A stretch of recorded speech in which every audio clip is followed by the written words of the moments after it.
수요예배의 찬양을 부르도록 하겠습니다.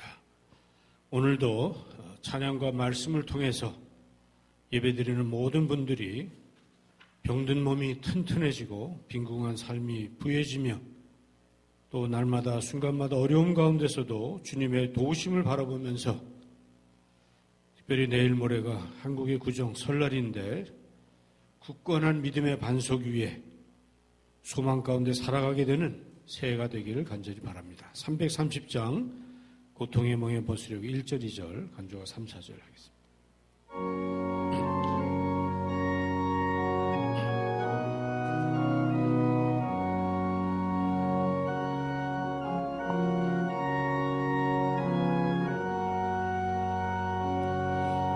고통의 멍에 벗으려고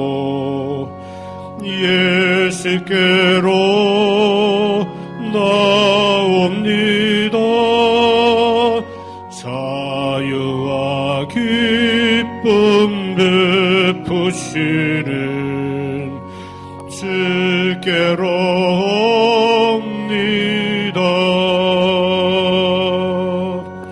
병든 내 몸이 튼튼하고 빈궁한 삶이 부해지며 죄악을 벗어버리려고 주께로 옵니다.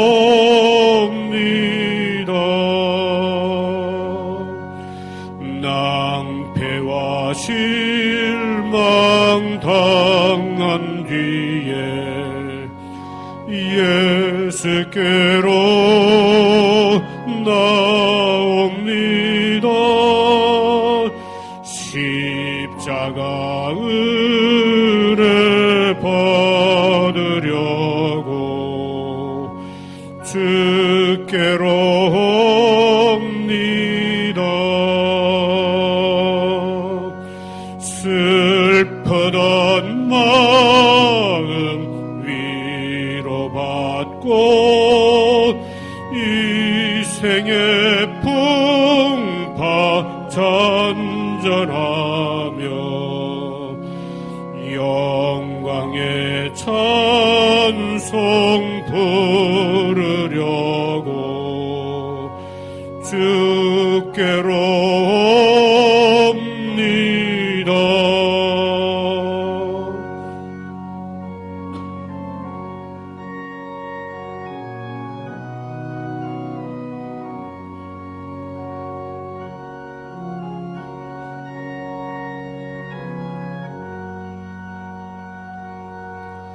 교만한 마음을 내버리고 예수께로 나옵니다. 복되신 말씀 따르려고 주께로 옵니다. 실망한 이 몸 힘을 얻고 예수의 크신 사랑 받아 하늘의 기쁨 맛보려고 주께로 옵니다.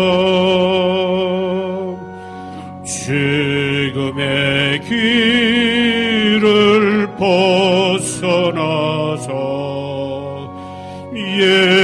예수께로 나옵니다. 영원한 집을 바라보고 주께로 옵니다.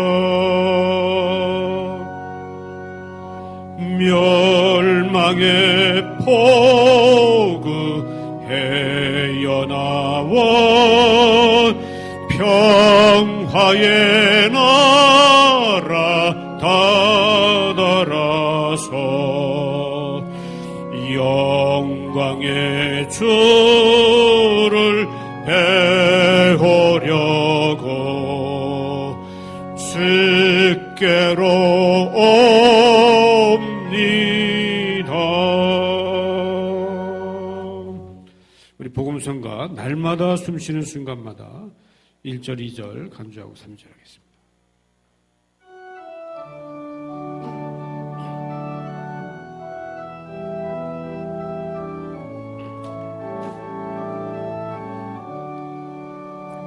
날마다 숨쉬는 순간마다 내 앞에 어려운 일 보내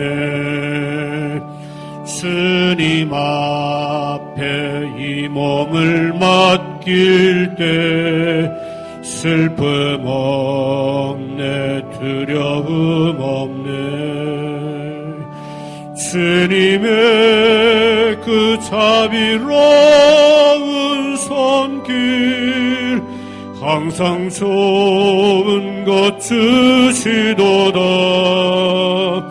사랑스레 아픔과 기쁨을 수고와 평화와 안식을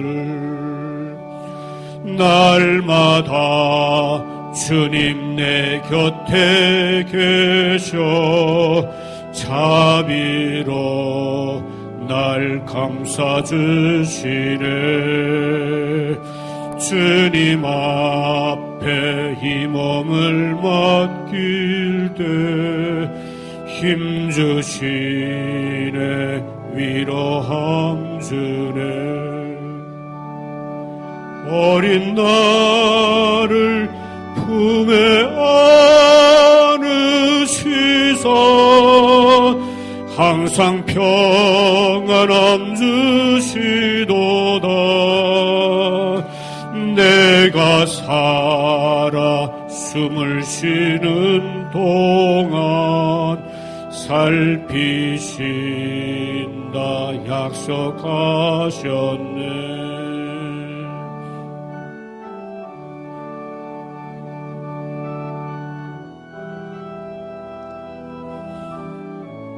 인생의 어려운 순간마다 주의 약속을 인생의 어려운 순간마다 주의 약속 생각해보네 내 맘속에 믿음 잃지 않고 말씀 속에 위로를 얻네 주님의 도우심 바라보며 모든 어려움 이기도다 흘러가는 순간순간마다 주님 약속 새겨봄 주님의 도우심 바랍니다 주님의 도우심 바라보며 모든 어려움 이기도다 흘러가는 순간순간마다 주님 약속 새겨봅니다.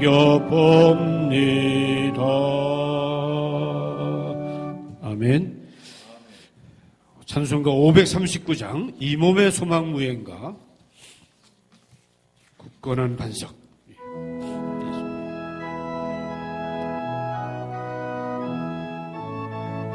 1절 2절 간주하고 3, 4절 이 몸의 소망 무행가 우리 주 예수뿐일세 우리 주 예수 밖에는 믿으리야 주 없도다. 굳건한 반석이시니 그 위에 내가 서리라. 그 위에 내가 서리라.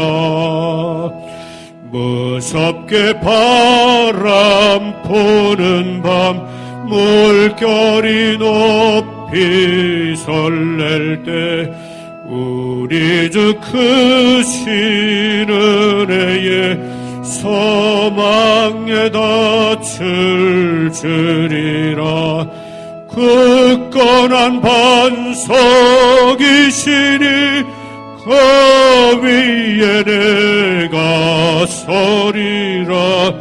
그 위에 내가 서리라.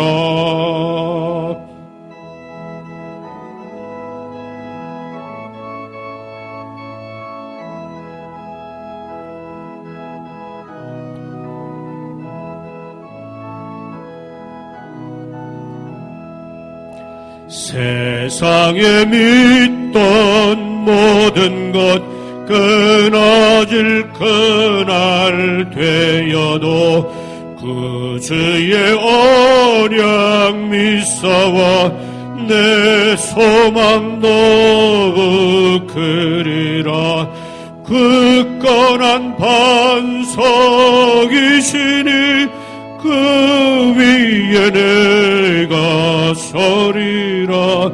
그 위에 내가 서리라. 바라던 천국 올라가 하나님 손에 배울 때 그 주의 의를 힘입어 여시 앞에 서리라. 굳건한 반석이시니 그 위에 내가 서리라. 그 위에 내가 서리라. 아멘. 귀한 찬양 감사드립니다. 오늘 주시는 말씀은 누가복음 19장 45절에서 48절까지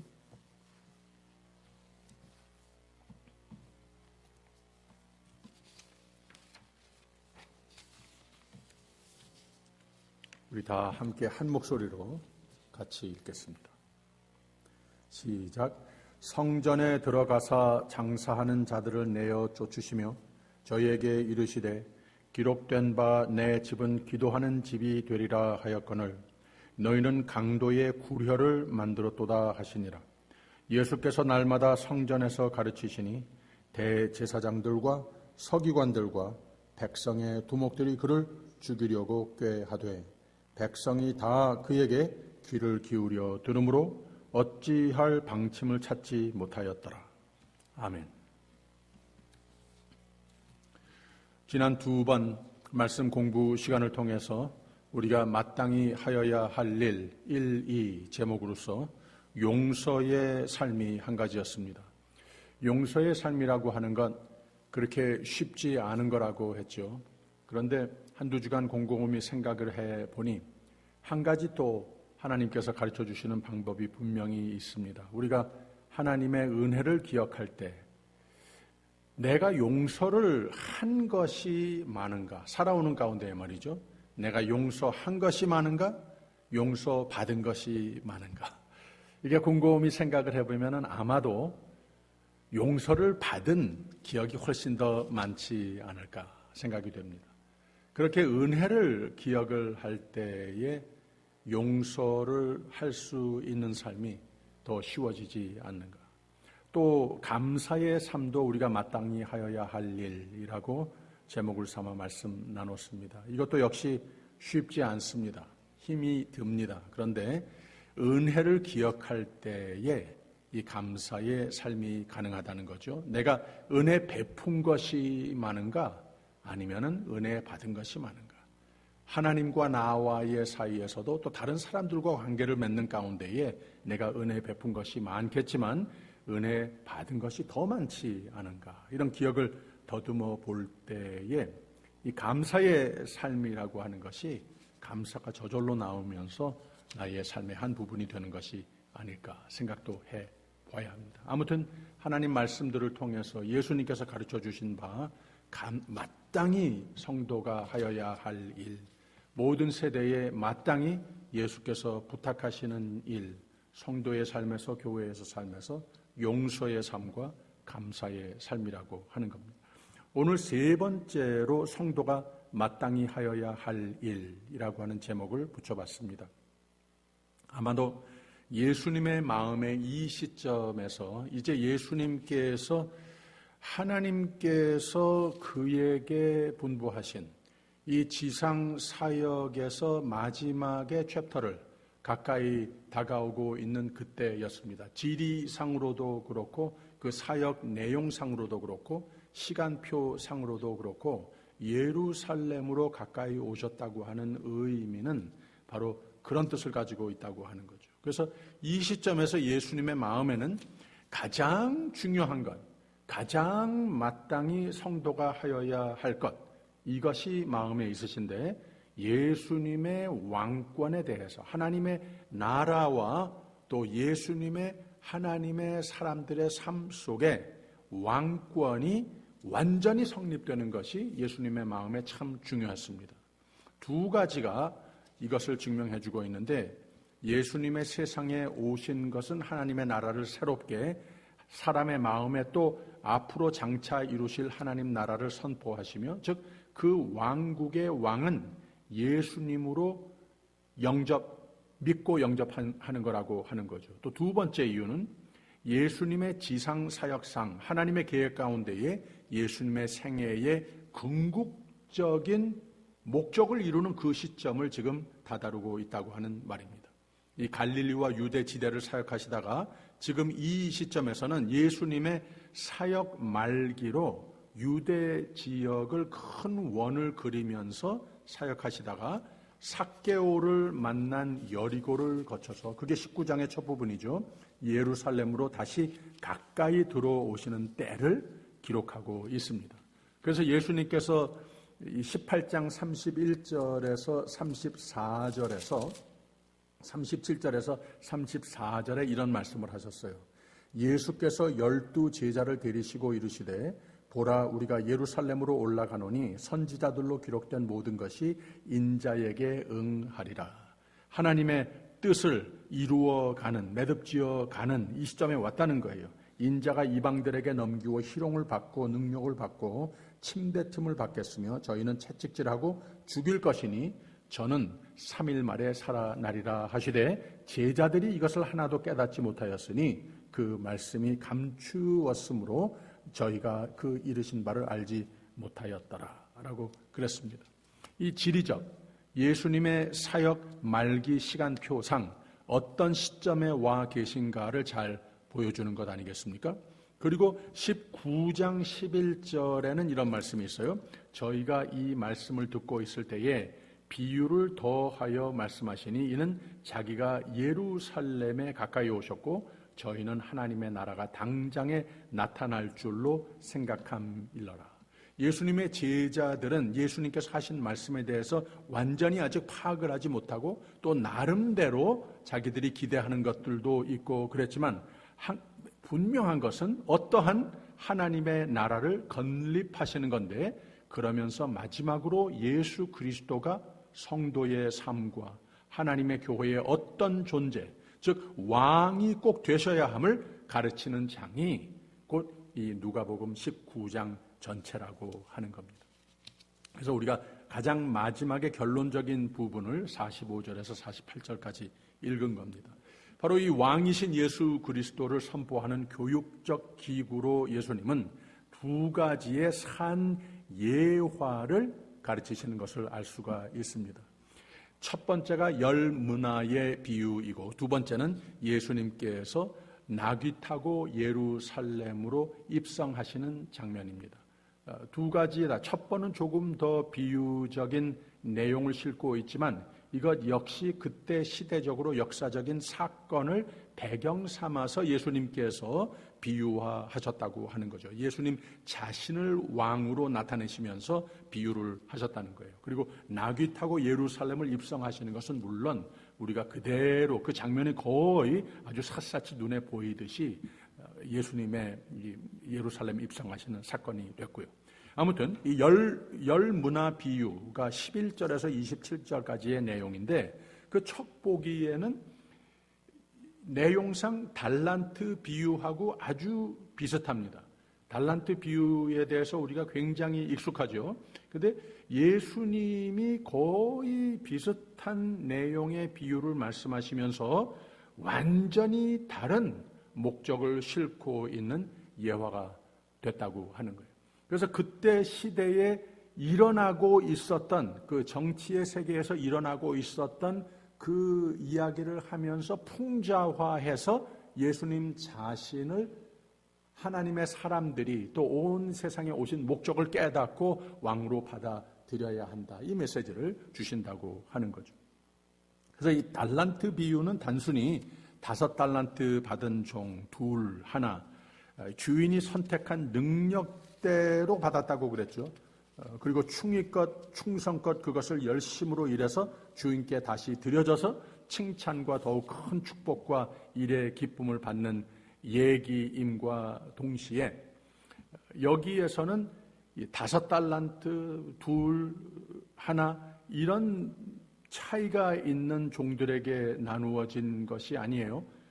우선 다른 모습이 무언가 하면 11절과 12절을 읽어보면 저희가 이 말씀을 듣고 있을 때에 비유를 더하여 말씀하시니 이는 자기가 예루살렘에 가까이 오셨고 저희는 하나님의 나라에 당장 나타날 줄로 생각함이러라. 가라사대 어떤 귀인이 왕위를 받아가지고 오려고 먼 나라로 갈 때에 라고 이렇게 말을 시작을 합니다. 종들에게 10종을 이 달란트 이야기에서는 3종인데 여기서는 10종이에요. 각각 한 문화를 나눠줬다고 그랬습니다. 여기서 우리가 한 가지 참고할 것은 뭐 그렇게 중요한 것은 아닌데 이 달란트 그 돈 단위 가치하고 문화하고는 굉장히 큰 차이가 있습니다. 한 달란트가 60문화의 가치를 가지고 있는 거예요. 그래서 60대 1 비례라고 하는 거죠. 근데 이 돈을 오늘 돈으로 가치를 계산을 해보면 한 달란트가 약 60만 달러가 됩니다. 60만 달러. 그리고 한 문화는 그러면 어떻게 되는 거죠? 1만 달러 정도의 가치라고 하는 겁니다. 아무튼 둘 다 큰 돈이 되는 거죠. 이 한 문화 하면은 몇 달 동안 누가 일을 해서 얻을 수 있는 돈의 양이고 이 한 달란트는 뭐 10여 년 동안 적어도 일을 해야 그 정도의 가치의 돈이라고 하는 거예요. 아무튼 둘 다 큰 돈입니다. 근데 이 열문화 비유의 큰 차이가 무언가 하면 이게 예화가 아니고 유대 지역을 헤롯 대왕으로부터 분할을 받아서 이 알켈러스라고 하는 이 세 아들 중에 하나가 로마 그때의 이 정체 시스템의 요구가 되는 상황이었습니다. 그 한 지역의 로마 황제 아래, 그 치하 아래에 있는 분봉 왕들이 자동적으로 그냥 되는 것이 아니라 이 로마 왕국의 속국으로 다 정해져 있기 때문에 거기에 왕들이 로마로 가서 황제에게 허락을 받고 와야 인준을 받은 왕이 된다고 하는 거예요. 그래서 그것을 하기 위해서 로마를 방문하러 갔던 역사적인 사실을 근거로 배경 삼아 예수님께서 이렇게 풍자화해서 말씀을 하신 거라고 하는 거죠. 예수님이 배척당하신 후에 왕으로 다시 오실 거라고 하는 주의 재림을 기다리는 성도의 마땅한 믿음을 지키는 도리, 또 현재로도 예수를 왕으로 모시는 삶이 돼야 함을 가르치시기 위한 산비유라고 말을 할 수 있습니다. 내용인즉 12절 다시 읽습니다. 가라사대 어떤 귀인이 왕위를 받아가지고 오려고 먼 나라로 갈 때에 라고 그랬어요. 아까 말씀드린 대로 유대 땅 팔레스타인의 지역은 로마가 다스리는 속국이었기에 로마의 정부가 인준을 해줘야 그 지역의 왕이 될 수 있는 겁니다. 그래서 간 겁니다. 13절을 또 읽어보세요. 그 종 열을 불러 은 열 문화를 주며 이르되 내가 돌아오기까지 장사하라 하니라 라고 그랬습니다. 근데 문제가 생겼습니다. 14절 보면 그런데 그 백성이 저를 미워하여 사자를 뒤로 보내어 가로되 우리는 이 사람이 우리의 왕됨을 원치 아니하노이다 하였더라 라고 그랬어요. 그냥 이것만 읽으면 무슨 얘기인지 잘 모를 수도 있는데 그때 시대를 그때 시대 유대 역사가 요세푸스에 의하면 그때 상황이 이랬습니다. 그 알켈러스라고 하는 이제 캔디데이트 되는 거죠. 그 유대 땅에 그 팔레스타인 지역의 후보가 된 거예요. 그래서 이제 인준을 받으려고 로마의 황제를 찾아갔는데 동시에 그를 원치 않는 그 지역의 유대 시민 대표단이 황제를 찾아가서 이 사람 안 되겠습니다. 이 사람 싫습니다. 하고 이렇게 불만을 토한 겁니다. 우리가 왕으로 받아들일 수 없겠습니다. 한 거예요. 그래서 제일 이 이야기의 마지막 부분에 27절에 뭐라고 썼는가 하면은 그리고 나의 왕됨을 원치 아니하던 저 원수들을 이리로 끌어다가 내 앞에서 죽이라 하였느니라 라고 그랬어요. 그래서 그때 역사적인 배경을 그리고 있다고 하는 거죠. 그래서 그때의 헤롯 대왕의 세 아들이 있었는데 안티파스하고 필립하고 알켈러스하고 이 셋이었습니다. 그런데 안티파스하고 이 필립은 각각 약 40년 분봉왕으로 아주 성공적으로 재임을 했는데 이 알켈러스는 그 타이틀보다 낮은 분봉왕이라고 하는 타이틀보다 낮은 총독이라고 하는 제목으로 할 수 없이 이 로마의 황제가 그 타이틀을 준 거예요. 한 단계가 낮은. 그래서 총독으로서 그 지역을 운영을 하게 됐습니다. 그런데도 9년 정도 지나고 나서 너무 강압적인 정치를 해서 이 어거스터스 황제에 의해서 면직을 당합니다. 추방을 당합니다. 이게 간단한 역사적인 배경인데 이 정치적 배경에 아주 익숙한 그 시대 사람들은 예수님께서 이런 비유로 말씀을 하실 때에 무슨 말인지 금방 알아챌 수 있었다고 하는 거죠. 가령 미국의 지금 정치 현황이라든지 한국의 정치를 배경 삼아서 얘기를 했을 때 예를 삼아서 무슨 공동체 생활에 대해서 얘기를 했을 때 우리가 금방 알아들을 수 있는 것과 마찬가지라고 하는 거죠. 아무튼 이 이야기를 하시고 나서는 두 번째 산 예화를 또 말씀을 하시는 거예요. 자신의 예루살렘 입성 사건으로 그 같은 주제를 가르치십니다. 예수가 하나님의 뜻, 하나님의 계획을 이루시려 예루살렘에 입성을 하십니다. 예수를 왕으로 환영하며 받겠냐고 하는 말입니다. 이런 의도로 예수님께서는 나귀 새끼를 타고 예루살렘에 입성하시는 거예요. 그런데 그들의 성에, 그들의 삶에 입성을 하시는 장면 아니겠습니까? 그런데 거기에서 그 사람들이 어떻게 받아주는가 보세요. 37절, 38절을 보게 되면은 이미 감람산에서 내려가는 편까지 가까이 오심에 제자의 온 무리가 자기의 본 바 모든 능한 일을 인하여 기뻐하며 큰 소리로 하나님을 찬양하여 가로되 찬송하리로다. 주의 이름으로 오시는 왕이요 하늘에는 평화요 가장 높은 곳에는 영광이로다 하니라고 그랬어요. 이래야 된다고 하는 거죠. 예수를 왕으로 환영하며 받아야 된다고 하는 거죠. 근데 더러는 그렇게 하지 않은 것도 여기에 보고를 하고 있어요. 39절을 보세요. 무리 중 어떤 바리새인들이 말하되 선생이여 당신의 제자들을 책망하소서 하거늘 그랬습니다. 아유 불만스럽다고 하는 거예요. 이 사람을 어떻게 왕으로 이렇게 프레이즈하면서 받아들일 수 있겠느냐. 예수님의 뜻은 저 사람들이 나를 왕으로 환영하며 찬송하며 받아들이는 저것이 옳다 가르치고 있으신 겁니다.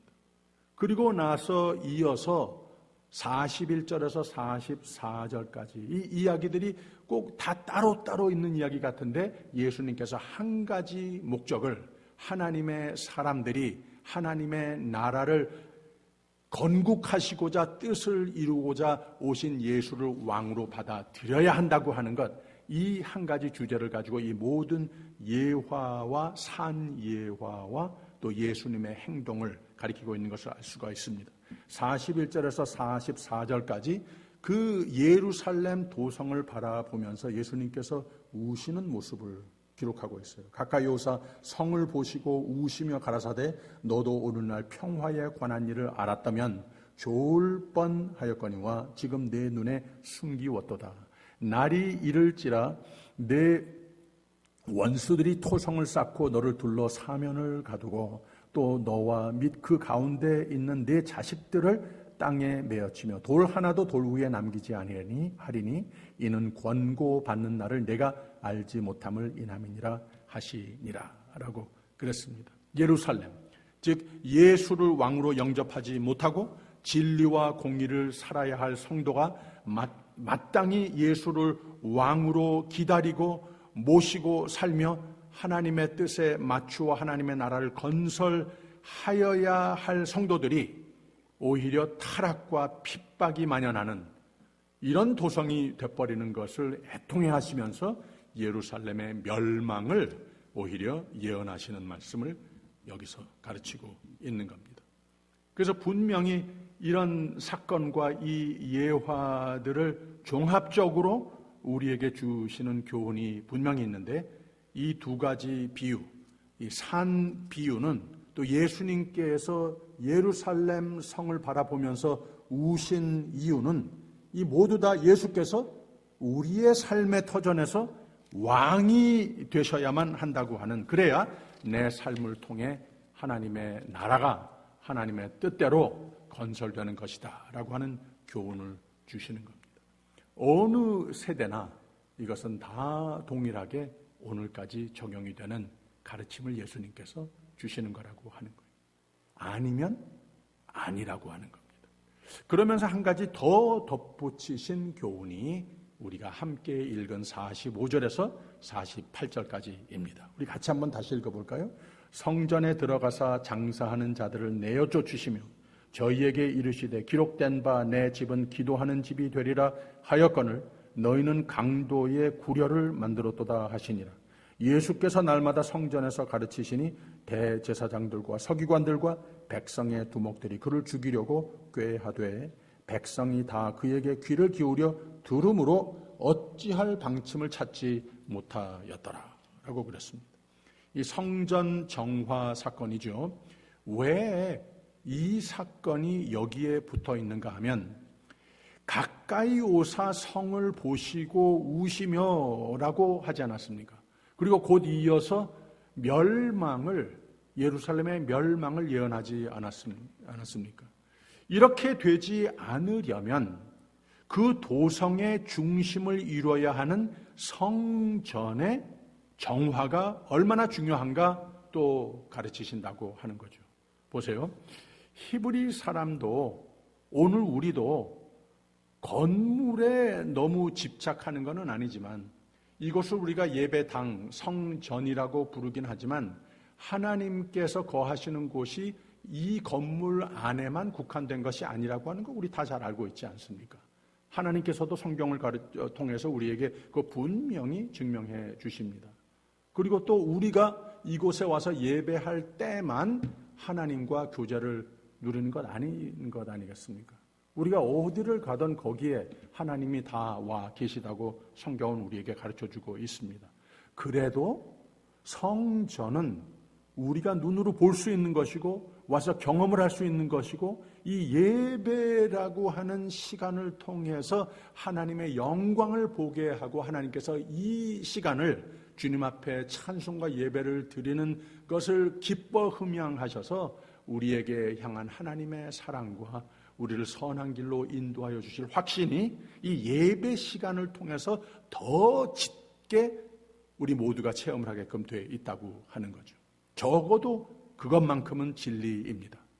아무튼 이 도성의 중심을 이루어야 하는 성전의 정화가 얼마나 중요한 것인가, 이것을 가르쳐주고 있다고 하는 거예요.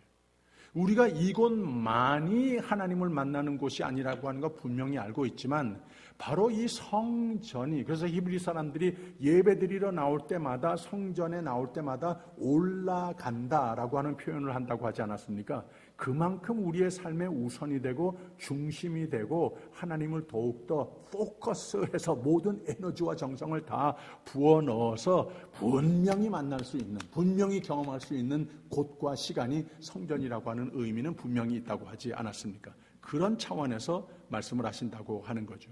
그래서 우리의 삶의 터전을 성이라고, 도성이라고 상징적으로 표현을 했다면, 그 도성, 그 삶 속에 중심이 되어야 하는 곳이 곧 하나님을 만나는 곳, 만나는 시간, 만나는 이 예배의 틀, 이것을 우리가 그만큼 귀하게 여겨야 한다 하는 이 가르침을 주신다고 하는 거죠. 그래서 저는 이런 생각도 해봤습니다. 성전은 하나님이 임재하시는, 마치 하나님의 궁전 같은 이미지를 지니고 있습니다.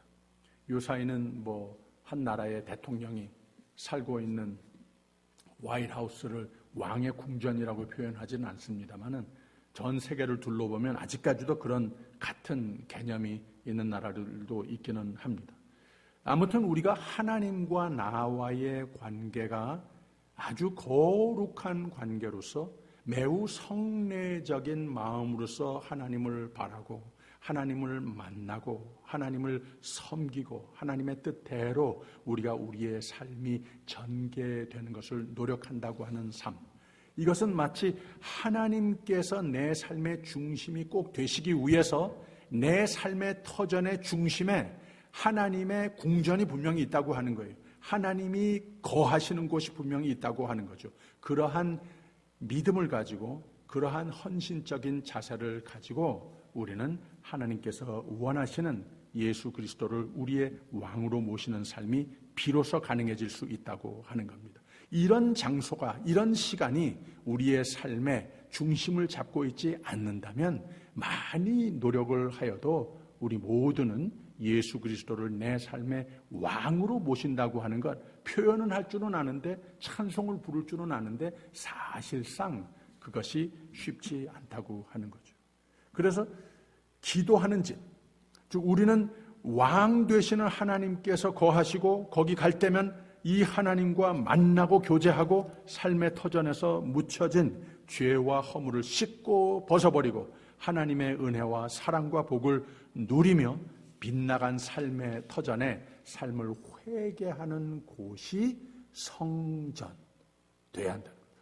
문자 그대로 거룩한 전이 우리의 삶의 중심에 꼭 있어야 한다고 하는 거죠. 하나님을 왕으로 모신 삶의 중심적인 곳이 성전이어야 하는데, 오히려 성전 바깥에 믿음의 삶이 되기는 했는데, 구원받은 사람들인데 하나님께서 원하시는 그 위치에 하나님을 모시지는 못하고 오히려 성전 바깥에 타락한 모습들을 아무 꺼리낌 없이 성전 뜰 안으로 옮겨오는, 이런 것을 용납할 수 없는 하나님을 왕으로 모시지 않는 모습을 책망하는 모습이 곧 예수님께서 이 46절에서 말씀하시는 거라고 하는 거예요. 저희에게 이르시되 기록된 바 내 집은 기도하는 집이 되리라 하였거늘 너희는 강도의 구려를 만들었도다 하지니라. 그랬어요. 하나님의 집을 감히 이렇게 더럽히느냐? 그렇게도 화가 나셨겠죠.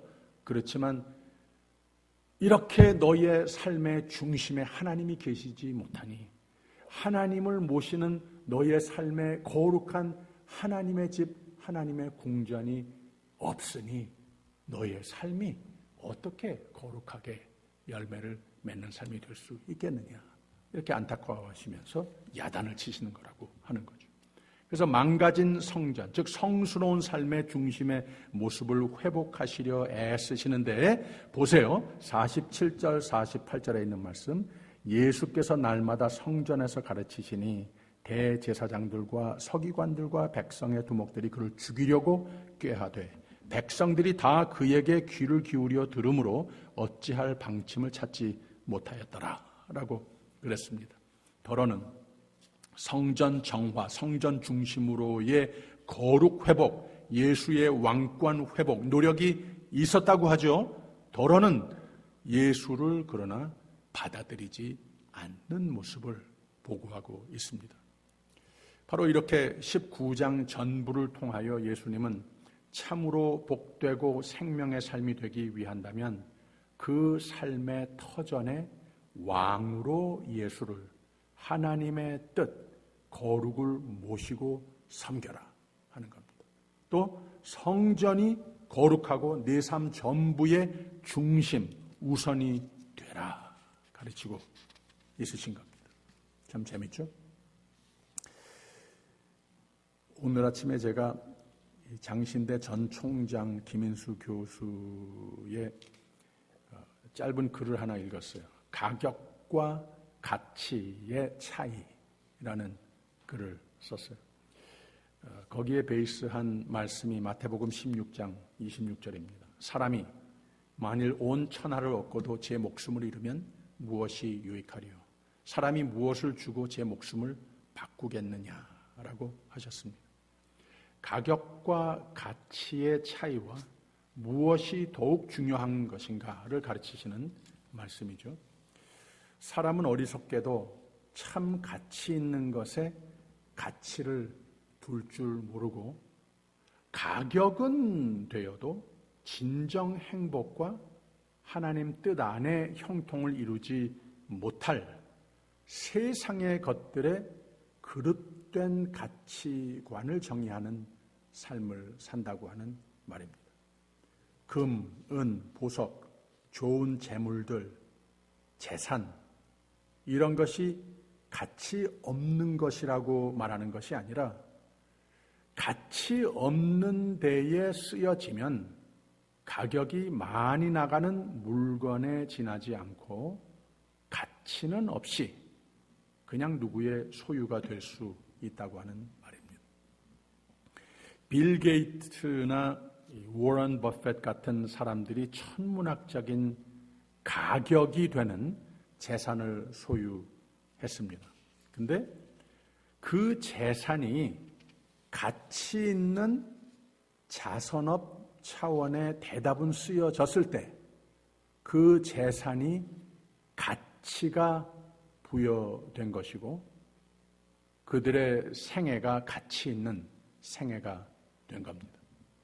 이런 것과 마찬가지로 우리 모두는 하나님의 사람, 하나님의 제자들로서의 삶이 가치 있는 삶이 되기 위하여 나 된 것, 나 가진 것, 이 모든 것을 내 삶의 전부, 오늘 이 세상 사는 날 끝까지 하나님이 다 주신 것이라고 하는 청지기 의식으로 하나님을 내 삶, 나 가진 것, 내 꿈의 왕으로 모시고 그 뜻대로 내 삶을, 내 자산을 쓰는 삶이 돼야 한다고 하는 거죠. 그랬을 때 나 가진 모든 것이 가치 있는 것이 되는 겁니다. 나 하는 모든 일이 가치 있는 일이 되는 것이고 하나님과 사람들이 내 인생을 가치 있는 인생으로 인정하고 축복하시게 되는 거라고 하는 말입니다. 오늘 말씀과 같이 내 삶에 오시는 주님을 내 삶의 전부, 나 된 것 전부, 나 가진 것 전부의 왕으로 기쁘게 모셔서 하나님께서 삶의 전부를 내 집 삼으시고 축복하시는 삶이 되시기를 주님의 이름으로 축원합니다. 또 성전, 하나님의 궁전과 같다고 했죠. 진정 하나님을 내 삶의 왕으로 모신다고 하는 증거는 바로 이곳입니다. 성전을 나의 삶 전부의 중심으로 여기는 곳이 되어야 합니다. 바로 예배의 시간이 내 삶의 전부의 중심 시간이 돼야 하는 겁니다. 그리고 중심이면 하나님을 찾아뵙고 경배하는, 하나님께서 내가 진정 하나님을 나의 왕으로 모신 신앙을 인정하시고 축복하신다고 하는 거죠. 그런 성전 중심의 삶이 되시기를 주님의 이름으로 축원합니다. 그래서 참으로 가격이 있는 생애보다는 가치가 있는 생애가 꼭 되시기를, 생명이 꼭 되시기를 주님의 이름으로 축원합니다. 우리 기도하기 전에 아까 부른 찬송 날마다 숨쉬는 순간마다 우리 같이 한번 부르고 기도하고 마치겠습니다. 날마다 숨쉬는 순간마다.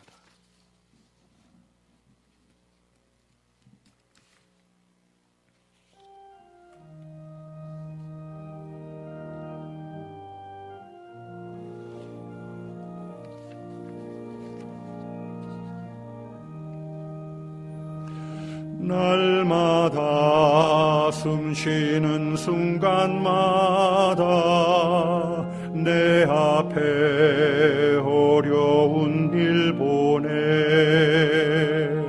주님 앞에 이 몸을 맡길 때 슬픔 없네 두려움 없네 주님의 그 자비로운 손길 항상 좋은 것 주시도다 사랑스레 아픔과 기쁨을 수고와 평화와 안식을 날마다 주님 내 곁에 계셔 자비로 날 감싸주시네 주님 앞에 이 몸을 맡길 때 힘주시네 위로함 주네 어린 나를 품에 안으시사 항상 평안함 주시도다 내가 살아 숨을 쉬는 동안 살피신다 약속하셨네 인생의 어려운 순간마다 주의 약속 생각해보네 내 맘속에 믿음 잃지 않고 말씀 속에 위로를 얻네 주님의 도우심 바라보며 모든 어려움 이기도다 흘러가는 순간순간마다 주님 약속 새겨봅니다. 오늘도 기도하실 때에 우리 가운데에 몸이 많이 연약해지신 우리 교우들 위해서 가슴에 품고 기도해 주시기를 바랍니다. 지난 주일 제가 광고드린 홍은식 집사님은 여러분 열심히 기도해 주셔서 하나님 은혜로 훨씬 빨리 이 몸에 매일매일 큰 차도가 있을 정도로 이 회복이 되고 있으시답니다. 주님께 감사와 찬송을 올려드립니다. 계속 위해서 기도해 주시고 그 외에 병환 중에 있는 교우들 늘 꼭 기도해 주시길 부탁드립니다. 한번 기도하겠습니다. 사랑의 하나님 아버지, 하나님의 사람으로 삼아주시고 또 시대적으로 천국의 대사로 하나님의 제자들로서 가치 있는 삶이 되라고 또 초대해 주시니 감사합니다. 오늘 말씀에서 배운 것과 같이 나 된 것, 내가 가진 것, 모든 것을 내 삶의 전부를 하나님께서 다 주신 것, 하나님의 은혜이고 또 하나님께서 쓰시고자 청지기 의식을 가지고 사는 것을 원하시는 줄 압니다. 그러기 위해서 하나님도 기쁘시고 나도 기쁘시고 나도 기쁨과 감사의 원천의 삶이 될 수 있도록 하나님을 왕으로 모시는 삶이 되도록 하여 주시옵소서.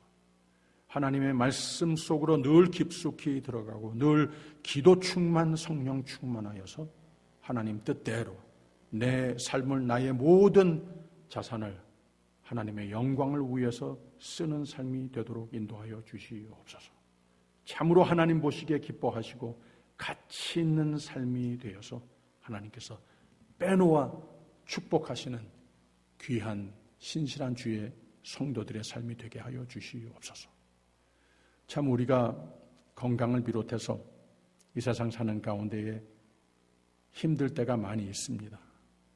이 노래와 같이 숨쉬는 순간마다 내 앞에 어려운 일 많이 봅니다. 그러나 우리는 믿음으로 우리의 몸을, 우리의 삶을 하나님께 맡길 수 있는 특권이 있는 것도 압니다. 그러니 슬픔 없네, 두려움 없네. 그 자비로운 손길 항상 좋은 길로, 좋은 것으로 인도하여 주심을 우리는 믿습니다. 우리 가운데 특별히 연약한 자들, 이들을 위해서 주님 앞에 간절히 기도합니다. 하나님, 이 저녁에 그 연약한 모습을 신방하여 주시옵소서. 우리는 가까이 있지 못하지만 하나님께서는 그 곁에 지금 계신 줄 믿습니다. 하나님의 기적에 그 몸을, 세포와 몸의 기능 한 가지 한 가지를 다 지으신 주님께서 그 지으신 손으로 그 곁에 계셔서 그 아픈 곳을 어루만져 주시고 깨끗하게 더욱더 강건한 모습으로 회복해 주실 줄 믿습니다. 하나님 아버지, 그들을 주님의 품에 안으사 주님의 위로와 평안으로 기적의 치유의 손길로 함께하여 주시옵소서.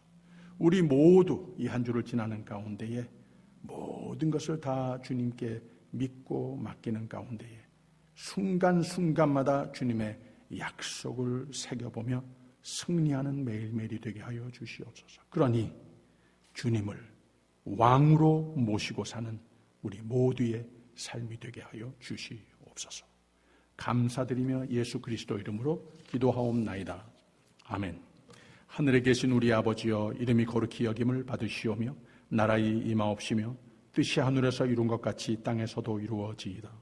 오늘날 우리에게 일용할 양식을 주옵시고 우리가 우리에게 죄진 자를 사하여 준 것 같이 우리 죄를 사하여 주옵시고 우리를 시험에 들게 하지 마옵시고 다만 악에서 구하옵소서.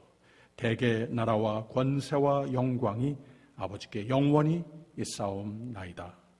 아멘.